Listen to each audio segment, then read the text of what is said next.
Hi, everybody. This is Tom and Tom. We've been having fun here for a minute, but we cut all that out of the video. We're going to get serious now. No more fun. Um, we wanted to talk today. This is our inaugural video on the Intentional Culture channel. And so we thought we should start by talking about Agile. Or no, why would we start talking about Agile when we're talking about intentional culture? I don't know. We talked about that for over 2 decades. I think we're done. Um, We're tired of it. It's boring us now. all right. And Tom, we were talking about how we would like describe intentional culture, and Tom challenged me to try to do a decent job of it in 2 minutes. And then that'll give us a few minutes to talk about how I did afterwards. So here we go. 2 minute overview of What is intentional it? culture. Yeah, I would have to speed it up double. No, I'll I'll do my best. So intentional culture, what is it? It's an organizational level thing, and we did it because we thought Agile was really great for teams, but didn't speak to anything around organizations, and we needed to cover that. And so we covered it with intentional culture. And there's three components to it. There's the the North Star principles, and these include the mission, which is why are you here? What's your purpose? The vision, what's your future look like? Where are we trying to get to? And the values, how should we behave?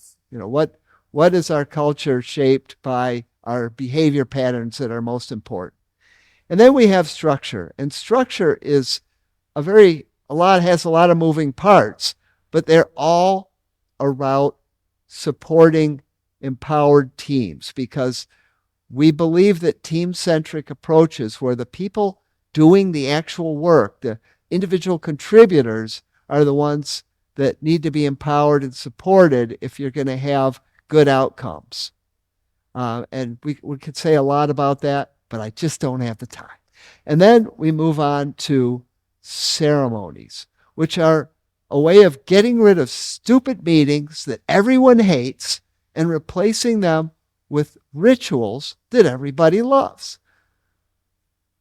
Like marriages are rituals, weddings, like are a fun time. And we have these rituals that have scale beautifully from 5 people to 500 people, and they've evolved over time.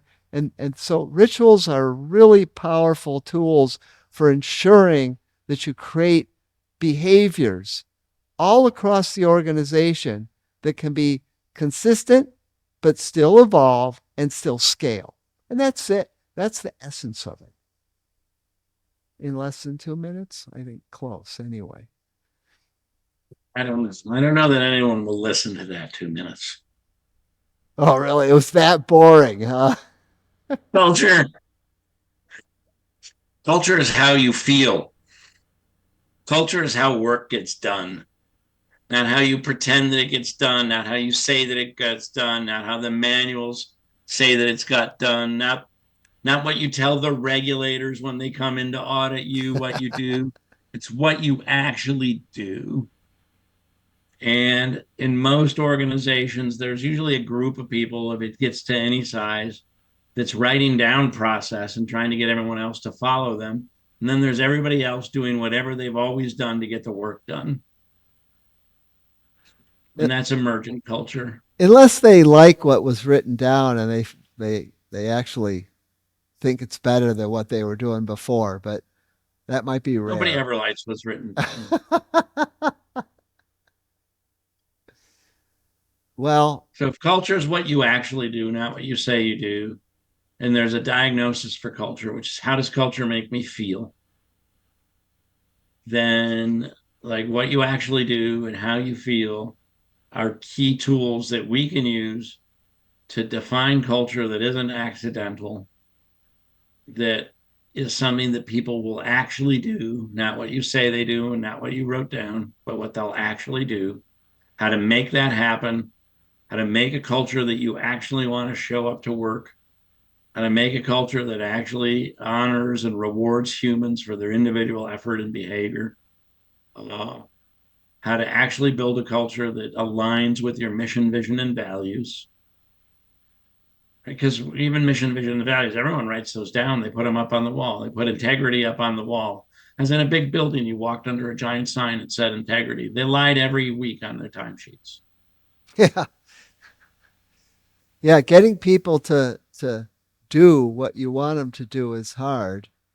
But if you're present as a leader and you're doing the behaviors and you're calling out it when people don't, and it's a continual thing, eventually people will just change their behavior because they care about their careers, they care about staying in the job they're in, and it may be a little coercive at first, but eventually if it's good stuff, then they'll want to do it.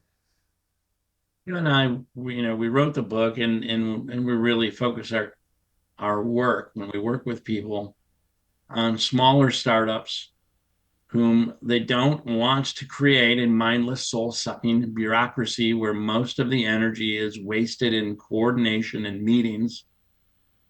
We want to actually help people achieve a mission, vision, and reflect their values in a way that when they're done, if they achieve their goals, whatever their goals were as a founder of a startup, that they've built a company they actually want to work in. Most founders, when their company gets to a certain size, they don't want to work in it anymore. They find it miserable and they think they have to do that. And you don't. Yes. You can build a startup that scales, that gets big, that does wonderful things for the world, and still have a culture that you love showing up to work. And the only way to do that is to be intentional about it. And then, you've written a whole book of secrets. Well, we've written it, but I was leveraging your lead for how to make that happen intentionally, intentional culture. Right. And if you're not sure what that is, you could buy the book. It's on Amazon in every format you might want. And if you want a little more help, you can reach out to us at a2agile.com and we would be happy to provide some additional guidance. But this is not rocket science. Yeah. And if you just ask ChatGPT what's intentional culture, it'll make up an answer, but it'll be better than not designing your culture. It'll be better than what you're probably doing with your organic culture. We think our book will be helpful. Feed it into your ChatGPT. Right. Give you even more guidance. Yeah. It's fun, man. Like build a company you want to work in. True story. Well, thanks, Tom. This has been a good first one. We're going to have a lot more of these. We're going to drill into some We'll fun see topics. what you edit out and what you Yeah, leave behind. I'm leaving it all. Click subscribe. Make sure you got your little bell click so you know when we drop some new videos. We're going to probably try to drop 2 or 3 of these a week. And until the next one, we'll see you soon.